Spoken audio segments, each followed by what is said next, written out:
اللہ تعالیٰ نے 3 درجے بنائے ہیں۔ اگر تم پر کوئی زیادتی کرتا ہے اس کے لیے تمہارے پاس 3 صورتیں ہیں۔ پہلی صورت یہ ہے کہ اس کی زیادتی اس کے بدلے میں اتنی زیادتی تم بھی کر لو، برابر سرابر بدلہ لے لو۔ ان النفس بالنفس والعین بالعین،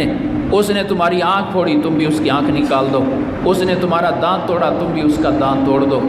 برابر سرابر اگر بدلہ لینا چاہو تو اس کی تمہیں اجازت ہے۔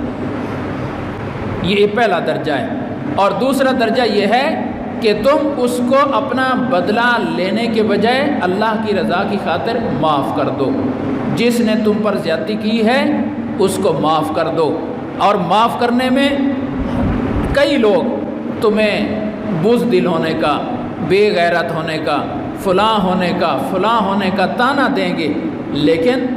انجام ساری دنیا دیکھے گی کہ ایک دن اس کی وجہ سے تمہاری عزت میں اضافہ ہوگا، تمہاری عزت میں کمی نہیں آئے گی۔ یہ رسول اللہ صلی اللہ علیہ وسلم فرما رہے ہیں۔ تو یہ بڑا درجہ ہے، پہلا درجہ بدلہ لینے کا، اور دوسرا درجہ یہ ہے کہ معاف کر دو، اور یہ اللہ کو محبوب ترین درجہ ہے، اور نبی پاک صلی اللہ علیہ وسلم کی اس پر ترغیب ہے، اور صحابہ کرام کا عمل اسی پر تھا، اللہ کے لیے معاف کر دو۔ اور اس سے بھی تیسرا درجہ، اس سے بھی اونچا درجہ وہ یہ ہے کہ جس نے تمہارے ساتھ زیادتی کی ہے،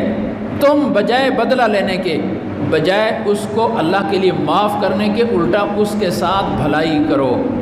اپنے تکلیف دینے والے کے ساتھ بھی اچھائی کا معاملہ کرو۔ اور یہ میرے نبی صلی اللہ علیہ وسلم کی سنت ہے کہ جس نے حضور صلی اللہ علیہ وسلم پر کانٹے پھینکے،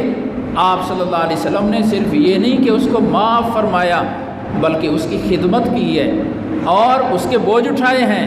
اس کو دعائیں دی ہیں، اس کے ساتھ ہر قسم کی بھلائی کی ہے۔ یہ اعلیٰ درجے کی سنت، یہ اعلیٰ درجے کی تعلیم، یہ مثالی ایک اخلاق ہے جو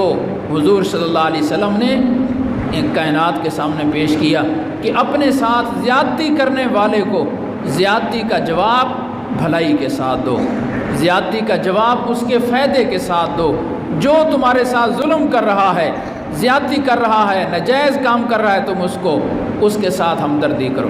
اور رسول اللہ صلی اللہ علیہ وسلم نے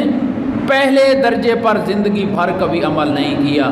کہ حضور صلی اللہ علیہ وسلم پر کبھی کسی نے زیادتی کی ہو تو اللہ کی طرف سے اجازت ہے کہ زیادتی کا بدلہ برابر سرابر درجے میں لے سکتے ہو، لیکن رسول اللہ صلی اللہ علیہ وسلم نے کبھی نہیں لیا۔